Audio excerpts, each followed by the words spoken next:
He's my buddy, co-host, First Things First.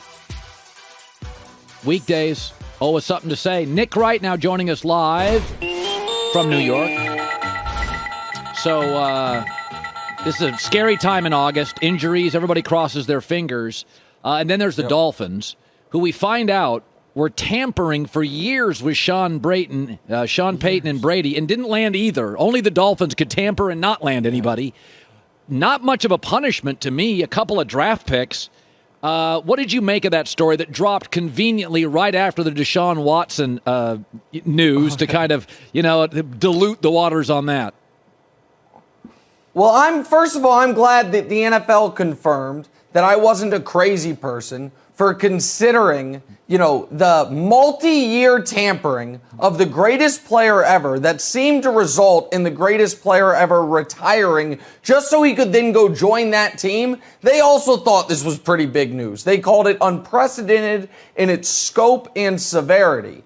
And the goal of the Dolphins to do this when he's on the Patriots, then on the Bucs, and then also to be doing it, in concert with tampering with Sean Payton while he's with the Saints and seemingly baiting them both into quitting their current jobs, trying to come work for them. You almost have to admire it for the audacity of it. But the penalty part is interesting to me because, Colin, we're both parents. We're both parents of teenagers.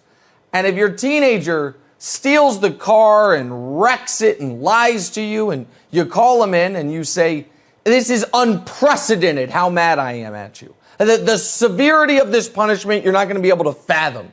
And then you're like, you're grounded for 1 week and no phone for 10 days.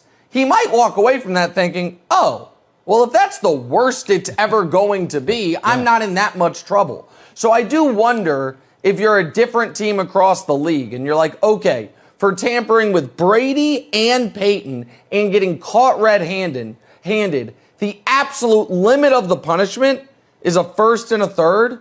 So what is it if we want to text CeeDee Lamb, hey, you up? What are they really going to do to us if it's a regular tampering thing? Right. So I don't know if this will have the impact penalty-wise the league was necessarily hoping for. Yeah, it's only the Dolphins, though, could tamper. It's like they tampered and didn't land people. It would be like cheating on a test and still failing it. Only the Dolphins could do that. Yeah. So the Niners... I did that once. By the way, I was a pretty good student, but I did that once. Senior year of high school, I was taking Japanese 1 and copied off the wrong person. We both failed it. Neither here nor there. We can move on. Well, at least you acknowledge it. Listen, when you look at Kyle Shanahan's resume, and you look at this roster, and they say Brandon Ayuk is having the best camp, so now they have 2 young stars at receiver. Boy, that's a ton of pressure. Everybody else, Trevor Lawrence, Zach Wilson, Justin Fields, even Mac Jones, there's an out, right? Like they don't have receivers, they don't have a coach. What do you make of Trey Lance? What's your guess what happens?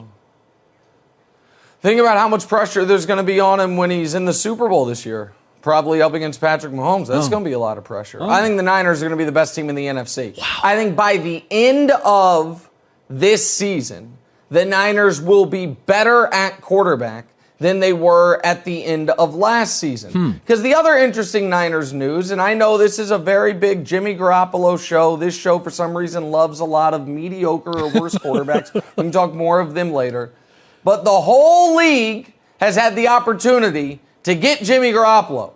And the whole league has said, nah, we're good. No, he's probably just going to get cut and we'll sign him to be a backup quarterback, which is what I think his ultimate destiny is, to either be a quarterback for a bad team or a backup quarterback for a good team. That's probably where he lands.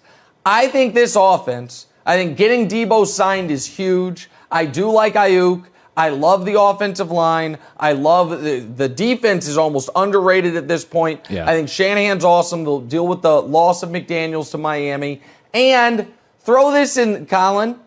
I think they are a team that absolutely could add midway through the year Odell. If Odell wants big city, good weather, chance to win, I think the one thing their wide receiver core doesn't have a ton of is that overwhelming speed. Yeah. I think Odell, even with the injuries, is still an amazing athlete. I think he could be a good fit there. So, yeah, I love the Niners. I love the Niners this year to come out of the NFC, and I think Lance is going to be excellent. So Russell Wilson lost one of his top receivers, Tim Patrick, for the year. Their receiving room has been hurt for 2 years. Like, nobody can stay healthy. My takeaway is Robert Woods got hurt for the Rams, DeAndre Hopkins, Michael Gallup. If the coach and the quarterback are right, you're fine. I think Denver's fine. But that's the Chiefs division. What say you? Yeah. Well, it is the Chiefs division. I mean, they've only won it 6 years straight. That predates Mahomes, by the way. And then after the Chiefs, if the Chiefs were to leave, I would say it's the Chargers division. And then we can get down to the Broncos and the Raiders fighting so one of them can't be in last place. Now, I know Broncos and Raiders are almost sacred cows on this show. I think you have both of those quarterbacks as Hall of Famers, if I have that right. Yeah. Carr and Russell Wilson, or just Carr is the potential? I'm not certain. Yeah, listen, we're just Hall of Fame. It's just like a brand new nightclub nobody wants to go to. Anyone can get in. We're putting Derek Carr in Hall of Fame now. That's interesting. However, neither here nor there. That's not the question. I'm not as high on the Broncos as you. Colin, I just think there are 6 teams in the AFC before this injury clearly better than Denver. In Buffalo, Cincinnati, Baltimore, the Colts, the Chiefs, the Chargers. That means there is one playoff spot available for Broncos, Raiders, Steelers if they get it together, the Titans who were the 1 seed last year. And so I know you believe in the power of Russell Wilson. I do. I think that power started to fade in the last 5 years, and it's been, we've been watching it happen in real time. However, he's offset that by massive increase in TikTok and YouTube followers in the last 5 years. But I'm not sure how much that's going to help the Broncos this year. And listen, I don't know that Nathaniel Hackett's going to be good or bad. To me, he's a massive unknown. So unknown at coach. Quarterback that I think is a touch overrated by some in the media. I'm not nearly as big of a believer in the Broncos as you are. Not nearly. Well, finally, last week, people got very mad. You criticized Trubisky. He's the Steelers quarterback. Now, obviously, by week 7, if it holds true, he'll be the 4th best quarterback in his division. He's not Burrow. He's not Lamar. He's not Deshaun. So that's just not good for the Steelers. I think he's better than you give him credit for it. Steeler fans were very angry. What do you say at Steeler fans who are angry at your constant disrespect of Mitch Trubisky? Hold on. You're framing this wrong. Steeler fans were not mad at me. And I was not attacking Mitch Trubisky. I want to be very clear.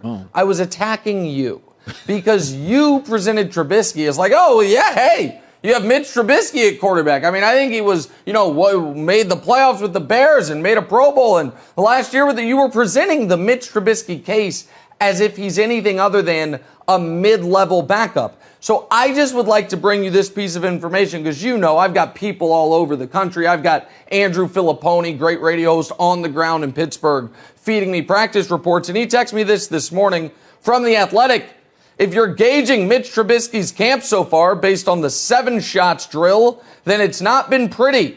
He came into Tuesday having missed on 12 straight reps in the drill, and then he went 0 for on Tuesday, meaning he is now 0 for his last 16 in the 7 shots goal line drill. So listen, I don't know everything about the 7 shots goal line drill. What I do know is this, Colin.